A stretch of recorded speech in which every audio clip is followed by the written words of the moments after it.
it all clicked for me last week. The reason why, we can say it's because we're overwhelmed or we don't have time or all the things. I believe now it's this secondary trauma, that there's something, a protective piece that is not allowing our clients to go there. And so they don't. And then we get these lower damages at trial. You're listening to Sari Swear on the Sari Swears podcast. Let's get into it.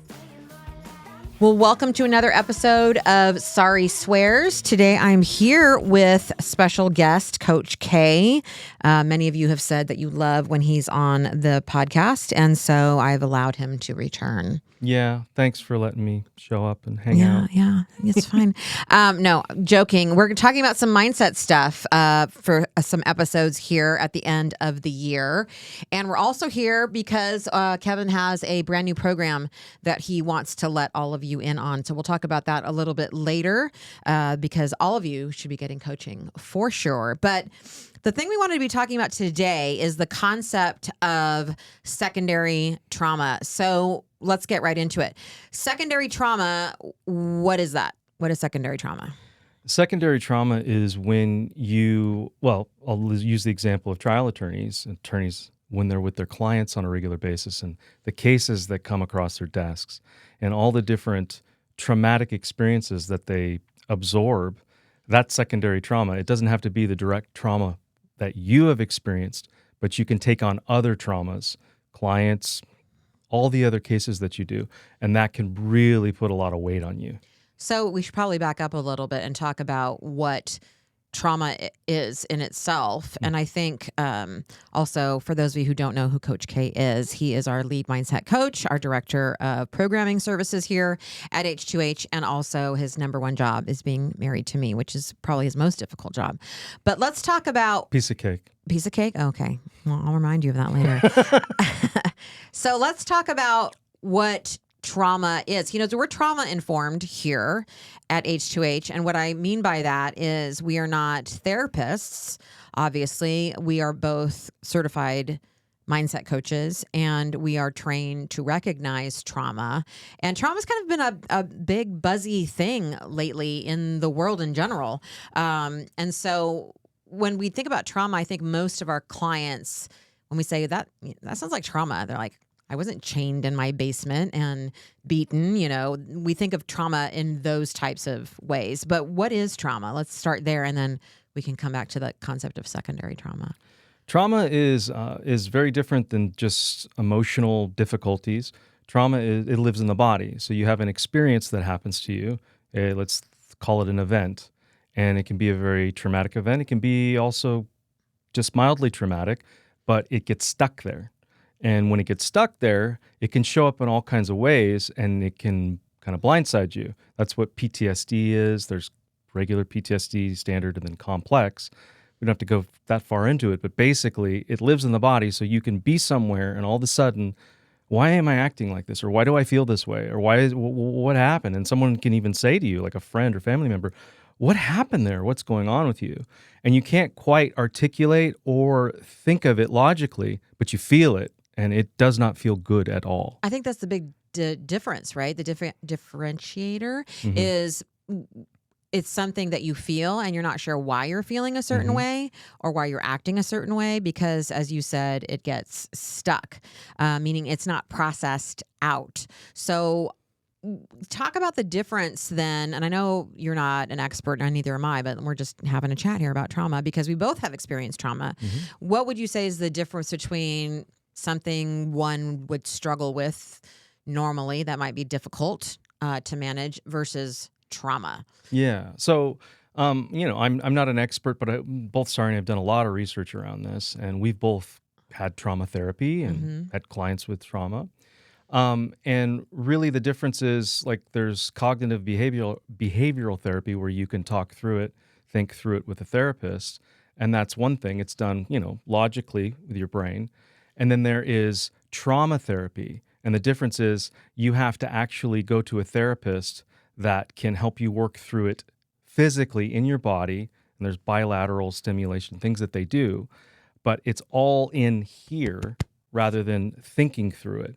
So to work through it, to process it out, you have to actually do things and techniques that help you release that from your body. As you're talking, I was thinking about, what is the difference between, I'm going to therapy or I'm talking to my coach about an issue that I'm struggling with and trauma. And I think the difference in my mind, and probably a therapist listening to this would be like, you're completely wrong, but just, the top of my mind is that the reason trauma, I guess, gets stuck in the first place is because we aren't able to process it in Mhm. some way. So I'm thinking about, the trauma that both you and I have experienced in our lives, you from traumatic bullying as a child, and me growing up in domestic violence. As a child, you don't know how to process it out, and so it just gets stuck. So I think there's that of why it's not something. And I think the other way is that we don't necessarily see the thing as traumatic, kind of like what we're talking about today with secondary trauma. Mhm. So we don't know that we need to process it out. Would you agree with that? Definitely, it's downplayed, and especially if you're in a profession like being a trial attorney and you're working with these cases that are very traumatic and these clients that have been through some heavy stuff, you think to yourself, whatever I've gone through, it's nothing like This is a that. job. I've It's just seen part it of the forever for job. 20 But years. you can still be tamping that down, and it can show up in all kinds of ways that aren't great. You can really be startled in your life by it. I know for me, one reason why I went into trauma based therapy is because my coach finally said, "Hey, we've been talking about this thing for a long time." And that to her was a sign that it was just stuckness. Anytime Mhm. you're stuck on anything, we can trace it back to maybe a traumatic origin. What I don't want our listeners to get stuck, to use that word in, is defining whether they have trauma or they don't have trauma. And, because I think there's a lot of, well, I don't know that I want to label it that. And so I guess what I want to say is, we're not going to label it necessarily. It's not important that we label it. I just wanted to give some verbiage to it, some words to it. But what we are talking about today is the concept of secondary trauma. And I think it does definitely fall into the realm of, I don't know that I'm being traumatized by this, but it is showing up. At least you and I can see it. And it was something that just happened in our opening seminar that I thought was very interesting, which made me want to do this seminar. So when we're talking about secondary trauma, Kevin is absolutely right. We're talking about trauma that hasn't happened to you necessarily. Like, you aren't the one that got hit by the 18-wheeler or were bullied by as a child, but it's something that happens to someone else that you are near and having to see on the regular. And that is definitely our trial lawyers, right? So they are always dealing with death, broken bodies, broken families, mental issues, brain injuries. How do you see this kind of showing up in your coaching with clients? And I'll talk about how I was seeing it show up in terms of trial skills. The main way I see it showing up is just the approach of just pushing through.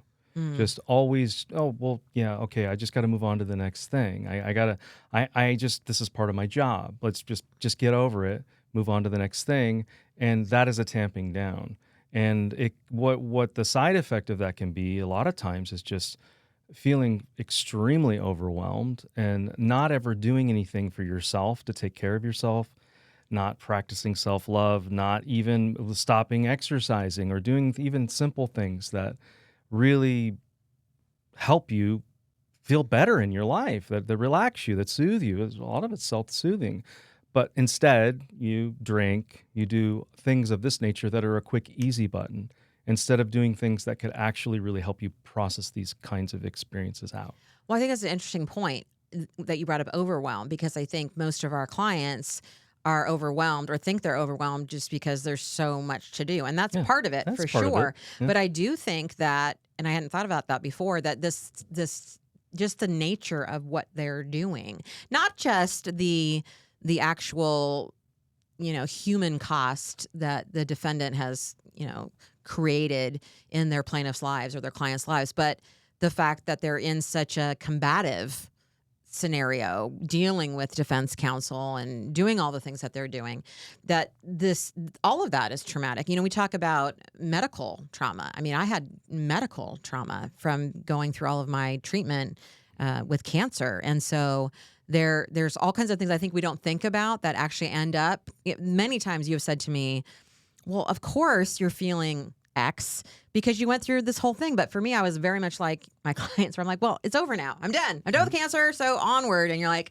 I don't think that's how that works. So I think that's a great point, is that part of the overwhelm is coming from the trauma of the job, not just the amount of work they have to do. Yeah, I mean, it's all part of it. It's all they all come together in a certain way. But the main thing is there is a real culture in being an attorney and being a trial attorney that you do just move on to the next thing, and there's no time, and there's lots of things that are going on, and you have to be professional for your clients. You have to show up in a certain way. You have to show up in a certain way in front of opposing counsel and co-counsel. Everything is Judge. this certain kind of way that you have to show up to be professional and to be a proper trial attorney. And what happens is there's so much that's left behind so that you can be like the best version of yourself and healthy and live a healthy life, be happy, enjoy trial again. Instead, you just push, push, push. When was the last time you practiced your closing statement? And no, the night before trial doesn't fucking count. Our Command the Courtroom Closing Masterclass is your chance to work with me in person on your active case and closing statement. And don't just take my word for it. Here's what PI attorney Sean had to say about our 2-day masterclass. My biggest takeaway is that I now have a new approach as to how I'm going to enter the courtroom. It's a new energy, a new spirit, and it really gets me excited because that's actually the more fun part of what we do. And I'm looking forward to taking advantage of everything that I learned here. Registration for our closing statement masterclass is live. Join me for 2 full days, January 28th and 29th, for hands-on coaching through the H2H method. Seats are limited, so what are you waiting for? Head to sariswears.com/closing. That's sariswears.com/closing to lock in your spot. See you in Portland. Well, and I think too that we have to bring in the concept or the truth, actually, that most of our clients have families of their own. Mm-hmm. And so when you are dealing with a case where a child has died or a spouse has died or someone that was loved and operated in a certain way is now unable to operate the way they used to because of a brain injury, I think what our trial attorneys do is they wall up, which is very natural. So they shut down because very much like defensive attribution, I'm just thinking now that our jurors do the same thing where they think, well, I would have made a different decision or I would have done XYZ, even though they wouldn't have. But they blame our plaintiff because they want to keep themselves safe. I think our trial attorneys, the way that they handle all of the mayhem that they're seeing on the regular is by walling something off inside themselves. Do you see that in your work with trial attorneys? I just thought of a really great example, a particular client that I have, and I've asked if it's okay as long as I don't use their name and there's confidentiality, but just that an experience that they had regularly that really affected them because of the cases they were doing, and it related to their family. And this one client I had was working on these really, really intense trucking cases, and there were a lot of extreme, horrible deaths and awful things that were happening in these cases. And he was multiple cases at a time and, extremely busy. And he would get in the car with his kids, and the kids would be in the back seat of the car and he'd be driving. And then all of a sudden he would get this wave of fear that would just wash over him. And he would have to pull off to the side of the road. And he realized because he was alongside a truck or something that was related to his cases. And he had these just huge events that he would have to, like, and his kids would be like, "Is everything okay, Daddy? What's going on?" And it was all because he was using this compartmentalization to protect, but at the same time, there was none of this offletting of the secondary the processing trauma. it out. Yeah. That's a perfect example of what we mean by secondary trauma. Yeah. And, all of you all have absolutely ruined me too, because I can't be on the road with a 18-wheeler or see anything Me now neither. that's danger. There's danger everywhere. Me neither. But thank God for our trial lawyers making the world safe. That's what you do. That's right. So that's an perfect example of what we're talking about. So there's an example in a personal life. Now, where I was seeing it last week in our opening Command the Courtroom opening seminar, our masterclass, is in our template. There are various times where we want the attorney to go all in on the damages or the actual what caused the damage. So, for example, in our causation piece in the template, where we were finding as we were working from room to room, you and I, when they were in small groups, that they would say things like, well, and then, the tree branch fell on her and that broke her back or whatever. And I was like, well, but how? Yeah. How? I kept saying, but how did it do it? I want you to pull it all the way through. It was my language. So I want you to tell me when this happened, it caused this thing that then caused that thing. And I found that I was having to say that to every single group that we were working with. And then when we got to damages, it was the same thing. It was kind of like this glossing over of the actual thing that we were talking about, just very general terms. And then I started thinking about all of the years that I've worked with trial attorneys. This has been true across the board, that I always, liability all day, every day. Right? Because that's our piss off point. We can get in there. We can talk about this horrible thing that they did and how stupid it was that they did this and it was all for money. But the minute we go to damages and we have to talk to our clients and really get in there, I'm like, have you talked to your client? Do you know? Well, I haven't really. This is the answer we kept getting. And I thought it all clicked for me last week. The reason why, we can say it's because we're overwhelmed or we don't have time or all the things. I believe now it's this secondary trauma. That there's something, a protective piece that is not allowing our clients to go there. And so they don't. And then we get these lower damages at trial because we've kind of skimmed over. We haven't really actually walked our clients all the way, or walked our jury all the way through what happened to our plaintiff, because on some subconscious, I don't think they're doing it on purpose, but on some subconscious level, we don't go there. What do you think about my theory? Well, and I was just thinking, I totally agree, but I was just thinking also. Good, you better. When we were, as in all things. oh, of course. But when we were doing that training and we were going through and coaching, especially when it came to the time where, and this has happened so many times when we've coached with attorneys on acting out the characters and really going all in storytelling, is that they jump outside and they narrate. They do it so much because they don't want to go all in and be act, that person. They're in that situation. Yes. And they're showing up like that. They put that wall up so they don't have to. But the thing is, if you don't go all in, then the jury doesn't get that feeling that you want them to get. That raises the damage. That's right. Yeah. I think the issue is that nobody wants to go all in, right? The jurors don't want to go there. The attorney doesn't want to go there. And unfortunately, that is how we get the damages. And I think we also hear, especially with storytelling, that it's too dramatic, it's too showy. Exactly. And I think those are also words for, I don't want to go there. And what I continually remind my clients, too, outside of the secondary trauma piece, is that you have to go there because what you're doing is you're creating a human process in a scenario that's very cold and calculating. The system of trial and court is very heady and cognitive, and what you're saying is this case isn't heady and cognitive. In fact, all of your cases, all plaintiff cases, are about people and about damage and about families and about love. And if we don't go there, we can't communicate that to the jury and we can't take them there. So obviously the answer isn't to be like, well, this is causing trauma, so let's not do it. Or let's wall up from it, because I think that is what they naturally do. So what is the answer? Knowing that they are being traumatized in this secondary way, and they have no choice but to continue to be traumatized, what's the answer? How do they do this, but also protect their own psyches? What's your answer to that? Well, if we go back to the body and how it gets trapped in the body, right? There's a book called Body Keeps the Score that is brilliant, fantastic. and it's on every single therapist's bookshelf. It's all about trauma, and one of the biggest things that they say in there, it comes up multiple times in different chapters, is about yoga and meditation and things of these natures.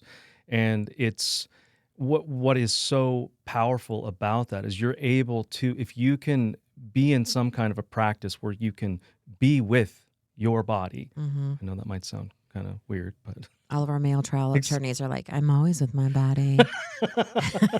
Gross. So Gross. if you can actually quiet everything and just be still and be with that, all kinds of things can show up, and it can be too much. It can be all consuming maybe. But if you can get into a practice where you can just be still and be able to start releasing that tension, start releasing those things that are trapped in there. Yoga's one of them, meditation's another, exercise, all kinds of things that you can do, out walking in nature. I mean, there's so many things you can do that you can get present and you can start to offlet out all of these different Well, that's emotions. a good point Yeah. that you bring up, Or because experiences. I also had a client who was in, I don't know, a yoga class or meditation. I can't remember what it Mhm. was. And as they were in and they were away, they were in a resort somewhere, right? They couldn't literally stay still. Yeah. And they got up and went back to their room and like called their assistant and was like, I need to get out of here. Like, I need to get back to work. And their assistant, thankfully, was like, okay, hold on. Like, Mhm. are we really doing this? And when they were sharing this with me in a coaching, and again, I have permission to share without the name, I said, that's trauma. That sounds like trauma. And I think a lot of our trial attorneys, yes, again, coming back to the concept of they have a lot to do, for sure. But I also have to wonder if many of them are constantly running, and busy all the time from morning until night and every weekend, because when they get still, it's almost like all of this wants to jump out. It becomes really present. And so, to your point, often what we tell our clients, what we told, back in our damages seminar in October, is that you have to process out the trauma. When you are seeing that day in and day out, it isn't easy to just sit and start meditating because it all comes up. Mhm. So you have to have some practices to process it out. Now, that could be a variety of things. As you mentioned, it could be walking. Mhm. I know for you, because you're kind of having this secondary trauma as well as a coach, you're hearing about all of these things, that you often play your drums, Yeah. to transition from work to home. Well, when you say transitions are really important. Yeah, let's talk about that for a minute. So we talk about it as purposeful transition. So what do most trial attorneys do when they get home? Well, I mean, a lot of my clients, I ask them, I say, yeah, how do you transition from work to home? Mm-hmm. So that you can put the lawyer stuff aside and just be home with your family or whatever. And Their a lot, answer is their answer is, I sit in the car and I listen to legal podcasts, and they better be listening to this one. We'll let that one go by. That's But yeah, fine, yeah. yeah. Or and then I just basically I'm on the phone with clients or I'm on the phone with different people. Or I grab dinner and then I go right to my or I home go office. eat right away. Mhm. But generally, there's no proper transition. Where the drumming for me is a way to I can process out stuff, but then I can also transition from work to home. That's right. So having something like that, even if you were to listen to something, a podcast, but it'd be completely different from what you were doing, and that's the thing that you do, and you are intentional. When I leave work, I do this, and that means I'm no longer at work anymore, and I'm going to my home or whatever it is. You need to be intentional about it. If it's just an offhanded thing that you do, it's just going to be more of the same. Well, obviously, we think that attorneys shouldn't be working at night and they shouldn't be working on the weekends. And if you're listening to this, you're like, well, ha ha ha.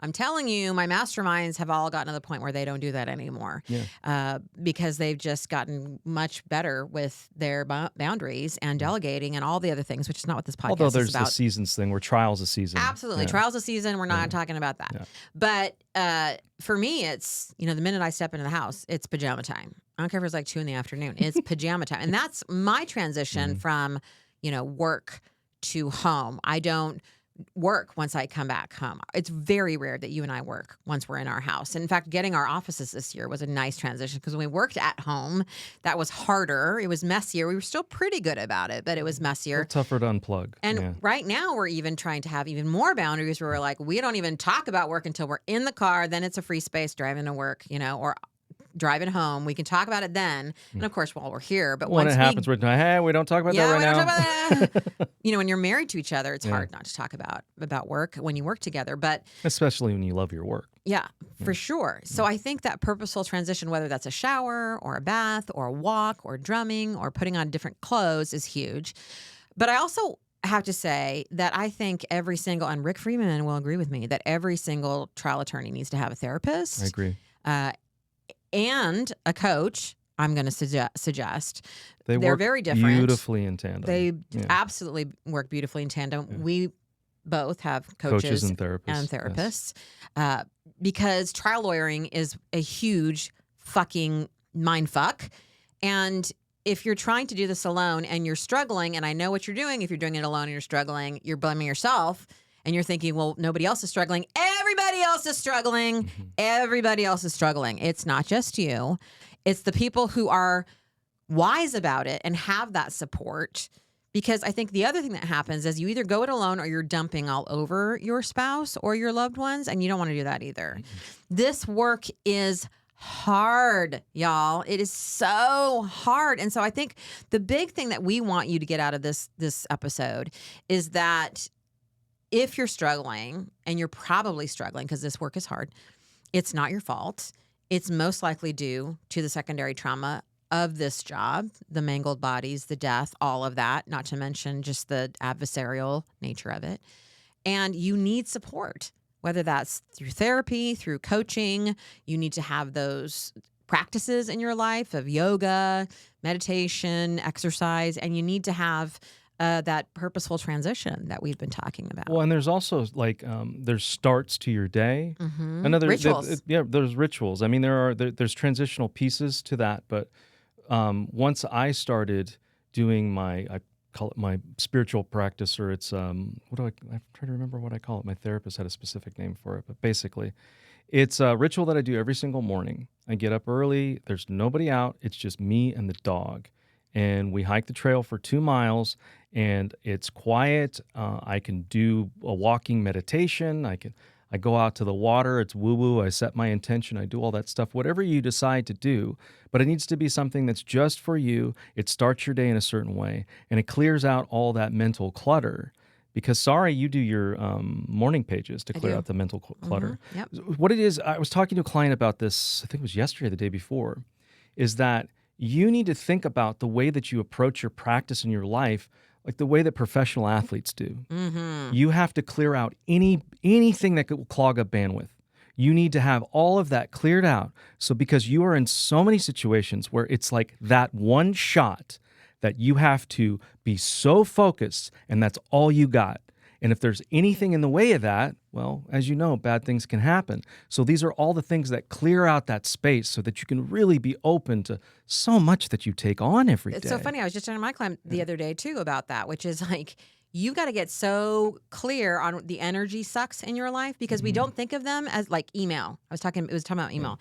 And I said, just delegate that shit to your assistant so that they only come in with the stuff you need to see, because we tend to think, well, it's no big deal, email, but it's like one little sucker fish. And then, oh, it's no big deal. I can do that myself. Another sucker fish. Until you're just covered with all these little energy It's sucks. not just that, it's the energy suck, but it's also opposing counsel sends you an email and then you're firing away. You're and raging and it's just totally fucked your day and you're so jacked just because of something that was sent to you via email that you responded to. Yes. So they need to be much better about that. Yeah. So secondary trauma is real, y'all, and there are things that you can be doing to process it out. Those are those regular morning, and both Kevin and I have a morning and an evening ritual. There's spiritual practices, there's exercise, there's that purposeful transition. But I'm highly, highly going to encourage you to find a trauma-informed therapist that is different than cognitive behavioral therapy. And so you can just go to psychology.com, I think, and they've got a list of people in your area. But you have it's not trauma, it's trauma-informed, but it's not based on trauma. But for those of you looking for a coach, Kevin has a new coaching program that will be starting in January that you are very excited about. And so tell us a little bit about how that program is going to work. Yeah, the program, it's a curated coaching program that I'm going to be able to tailor to every specific client. So we'll have a first coaching session that's longer where you come in and we look at all your goals and all the things that you want to do in this coaching time that we're together. And I tailor it specifically to those goals. And then we have so many tools and so many things that we use in coaching. So I can look at all the different pieces and tools that I'll use, and then I can tailor it straight to your goals. So it's this situation where it's not just the hour coaching the 2 times a month. It's being able to really, really focus on those specific goals. And I have a program that follows it to each particular client. I love that. So they'll sign up for this program and they'll get to coach with you twice a month as their one-on-one coach. And then they'll also be able to join a group call where you guys will be covering just mindset issues that all trial attorneys face. And that's a drop-in call that they can come or not. That's a bonus of the program. And then they also get a 2-day retreat with you in the summer to come out and play with you and your other clients for 2 days. Yep. It's going to be a lot of fun. All the retreats and the trainings we've been doing out here in person have been so fucking awesome. So I would say if fun. you are listening to this and you are wanting next year, 2026, to be different, you're going to want to get in on this program with Coach K. You can go to sariswears.com/coaching, and there you will find a link where you can get a sample session with Kevin to try out coaching. What is this coaching thing all about? And maybe ask some questions about the program and get yourself signed up. It is not cheap. I'll tell you that. It is an investment, and it will absolutely, utterly, and completely change your life. I believe it. I've seen it over and over again. We're going to bring Kevin back for some more episodes as we end out the year, because we know you aren't listening and doing things with trial skills. So we're going to try to get some mindset shoved in your ear before the next year. Thanks for being here, Coach K. It's my pleasure. We'll talk to you all next week. Ever wish you had a place to practice your trial skills and connect with other lawyers who get it and connect with me? Grab your seat in the H2H Playground. It's where you get real coaching, community, and strategies to actually grow your practice. Head to sariswears.com/play and get enrolled. Until next time.